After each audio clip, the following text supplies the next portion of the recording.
Things for which my father was frequently applauded was the way he would instruct those involved in trials, whether they were jurors or defendants, as to what was going on in a trial and what their rights and responsibilities were. One tribute to him after his death quoted him as saying, "I have always tried to make people understand what is going on in their case. If we are to serve our function of changing people's conduct, how are they going to be changed if they don't know what happened to them?" Why do I mention this? Because in some ways, historians are like jurors. Both jurors and historians are concerned with discovering the truth about the past. And to do their jobs effectively, both jurors and historians need to adhere to certain well-reasoned guidelines. In some ways, readers are in a similar position. Good readers critically judge the theses, arguments that are brought before them. Therefore, my intention in this essay is to offer readers some instructions as how to assess a historical case. Preliminary instructions.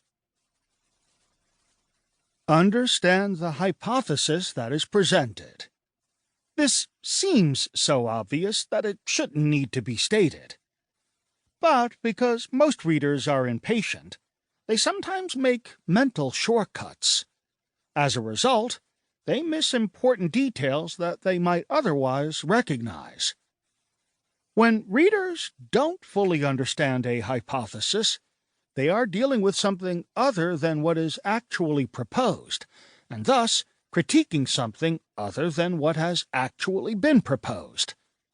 Therefore, before one can make a historical judgment about a hypothesis, one must understand what the hypothesis actually is.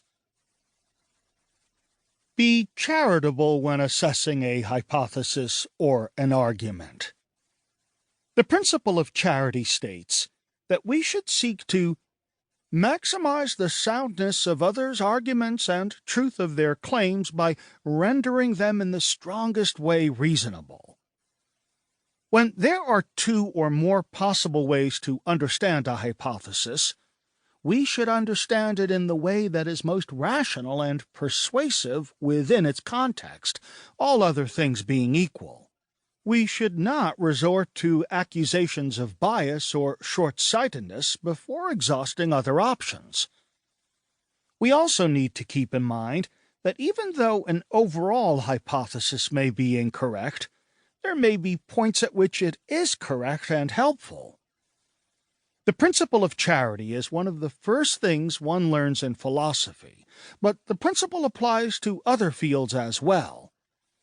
Being charitable means that in seeking to understand a hypothesis, historians need to take it in its best possible light, recognizing that even if poorly stated, it may be fundamentally correct, or at least have a grain of truth in it.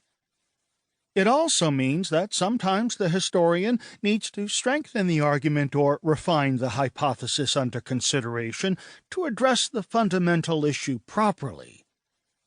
One idea that undergirds the principle of charity is that if one has dealt with the best argument for a position and found it wanting, then all the lesser expressions of it fail as well. Besides the obvious logical concern behind the principle of charity, there is also a hermeneutical end. Historians should focus on what is meant rather than merely upon what is said. Additionally, there is an ethical concern, namely the golden rule. We should treat others and their ideas as we want them to treat us and our ideas. Judge a hypothesis from start to finish.